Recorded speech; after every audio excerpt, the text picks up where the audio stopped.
Cuando tenemos un problema, la mayoría de veces pensamos que está afuera lo que pasa, que porque nos enojamos es porque alguien que nos insultó, o la ansiedad es por la cantidad de cosas que tenemos que hacer, o la tristeza es porque tal persona me hizo un daño. Pero si nos damos cuenta, y es algo que hablamos bastante en este canal, lo que pasa afuera, la mayoría de veces no lo podemos controlar. En lo que sí tenemos mucho más nivel de control es en nuestro estado interior y en cómo percibimos lo que nos sucede. Y eso es lo que vamos a estar hablando el día de hoy en este manejo emocional. Porque es que el problema no son las emociones en sí mismas, sino es que no sabemos qué hacer con ellas. Entonces vamos a estar hablando en este episodio de cómo manejarlas mejor, sin reprimirlas y sin dejarnos gobernar con ellas, para que podamos usarlas como recursos, como los mensajeros que son. Si te gusta este episodio y te parece importante, recuerda compartirlo y recuerda suscribirte para que estés atento a los demás contenidos que vamos a estar sacando. Muchas personas creen que manejar las emociones es no sentirlas, pero eso no funciona. Las emociones son señales, indicadores o mensajeros que nos manda el cuerpo y la mente para decirnos que algo es importante, que hay que prestar atención a algo. La ansiedad puede estarnos señalando que hay que distraernos con algo para no prestarle atención a algo. La rabia puede indicarnos que hay algo que defender o algo de lo que hay que cubrir o proteger. Y el miedo nos puede indicar peligro, algo que nos puede afectar, la necesidad de huir. Y la tristeza también puede señalarlos de que hay una posible pérdida. Todo esto, todas estas emociones lo que hacen es mandarnos un mensaje sobre la realidad, sobre algo que experimentamos. Entonces el problema aparece justamente cuando confundimos sentir con actuar impulsivamente. El problema no son las emociones, el problema muchas veces son nuestras acciones. Hay que hacernos responsables de las decisiones que tomamos para actuar. Por ejemplo, alguien en el trabajo te dice algo que te incomoda, que te da rabia, aparece la emoción, pero una cosa es sentir rabia y otra cosa es ser agresivo o responder impulsivamente ante esa situación. La emoción aparece sola, la sientes, no la puedes evitar, pero la acción de ser agresivo, de responder impulsivamente, es tu decisión. Esa capacidad de elegir qué acción o qué comportamiento tomar es entrenable. Hagamos el siguiente ejercicio esta próxima semanita. Cuando tú sientas una emoción fuerte, nómbrala. No digas, es que me siento mal o me siento maluco, sino nombra la emoción específica. Estoy frustrado, tengo rabia, estoy asustado o tengo miedo. Nombrarla hace que de alguna manera nuestro cerebro, la parte racional, detecte lo que la parte emocional está sintiendo. ¿Eso ayuda a qué? A entender el proceso emocional y a disminuir el poder de la emoción. Saber nombrar nuestras emociones le da un lugar a esa emoción en ti y no deja que esa emoción se apodere de ti. Aquí hay una idea muy importante que de hecho ya habíamos hablado en videos pasados, y es que entre el estímulo, entre lo que sucede y nuestra respuesta hay un espacio. A veces es muy pequeño, sobre todo si no tenemos mucha conciencia, pero siempre está.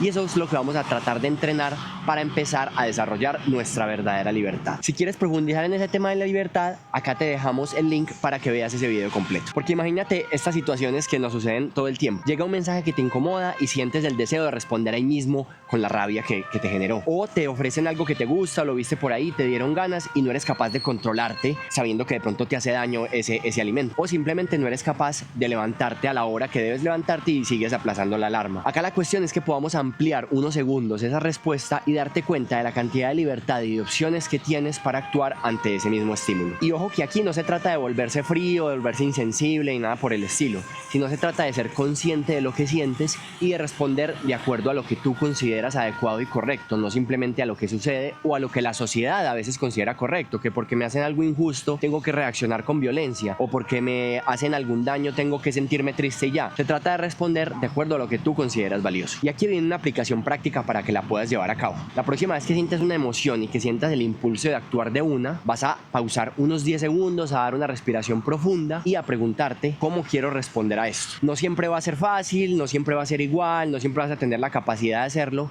pero a medida que lo vas entrenando vas a ir desarrollando ese espacio para que puedas ir respondiendo de una manera más adecuada a tus principios. A veces las emociones tienen una historia detrás, cargan una historia detrás. Entonces lo que me dio rabia hoy no necesariamente es solo por lo que pasó hoy, sino por lo que ese hoy me recuerda o me trae vivo. Puede ser que me traiga otras experiencias con la misma persona o una situación parecida que tengan que que ver también cómo me concibo, cómo me entiendo. Entonces, muchas veces la rabia que me dio hoy por un suceso no es solo el suceso, sino es sentirme no valorado o sentirme ignorado o no sentirme escuchado. Por ejemplo, si tienes una reunión hoy y la otra persona llega tarde, puede ser que lo único que pasa en ti es la incomodidad de la impuntualidad del otro, pero también puede ser que esa emoción traspase un poco más allá y se una a tu historia, que puede ser que tu tiempo no está siendo valorado y que por tanto tú no eres valorado. Cuando entendemos que hay detrás de esa emoción, esa historia, esas experiencias o ese cúmulo de experiencias que se reúnen, nos da espacio para entender y comprendernos en ese momento y no darle otros significados a lo que está sucediendo. Nos permite ensanchar el lugar desde donde podemos elegir diferente y no actuar impulsivamente. Llevemos el ejercicio de la emoción fuerte un poco más allá. Escribe, cuando ya hayas identificado la emoción, qué hay detrás de esa emoción. ¿Qué valor está siendo afectado por esa emoción? ¿O qué necesidad hay a partir de esa emoción? Otro de los mayores errores que cometemos no es solo responder impulsivamente, sino es más bien no atravesar esas emociones incómodas que sentimos. Entonces nos ponemos a hacer otra cosa, huimos de la situación, renunciamos de un trabajo, frenamos relaciones, nos impedimos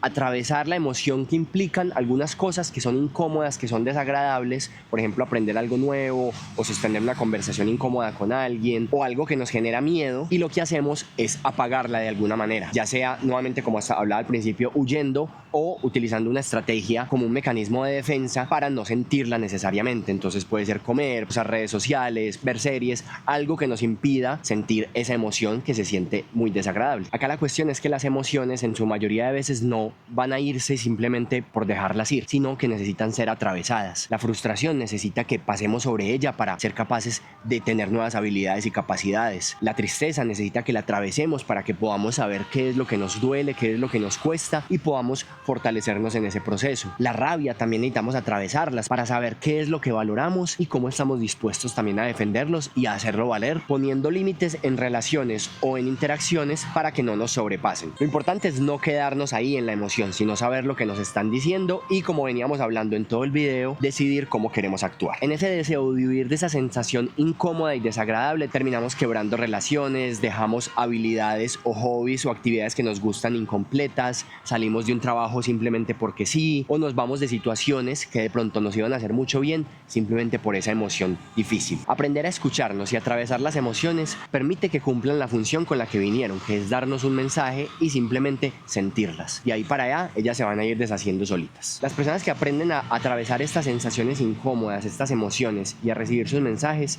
desarrollan algo que ahora es muy escaso. Es estabilidad emocional, estabilidad interior. Y eso es la base para la tranquilidad, para la felicidad, para vivir una vida que es verdaderamente buena. Para estar bien y tener una buena vida, no simplemente necesitamos sentirnos bien todo el tiempo. Todas estas emociones incómodas y difíciles también hacen parte de la vida. Aquí te dejamos un ejercicio muy práctico que no es nada fácil, pero que te va a ayudar muchísimo a sobrepasar estas emociones y a darles el lugar que realmente tienen en tu vida. ¿Qué vas a hacer cuando sientas una emoción difícil? Simplemente la vas a sentir. Te vas a sentar, vas a respirar y vas a dejar que ella fluya por tu cuerpo. Vas a ver qué emociones, qué sensaciones se generan y simplemente la vas dejando pasar hasta que puedas seguir con el resto de tu día. Aprender qué hacer con las emociones no significa volverse perfecto o no volver a sentirlas o sentirlas menos. Simplemente significa que ya sabes qué hacer con ellas. Las emociones van a seguir apareciendo: el miedo, la tristeza, el asco, la rabia, la alegría, el placer. Las vas a seguir experimentando. Eso hace parte de ser humano, eso hace parte de quién eres y son unas señales importantes de tu vida para relacionarte con el mundo, contigo mismo y con los demás. Aprender a ser consciente de ellas te permite no solo nombrarlas, verlas, sentirlas, sino también saber qué hay detrás de ellas, para qué están, para qué llegan a tu vida, para que las sientes y así no dejarte arrastrar por ellas. Esto justamente te permite ser más libre, ser más responsable y ser más consciente de tu propia vida. Y en eso consiste el verdadero manejo emocional. Si te gustó este episodio, compártelo con aquellas personas que les pueda ayudar y suscríbete para que puedas ver nuestro contenido que está hecho para ti.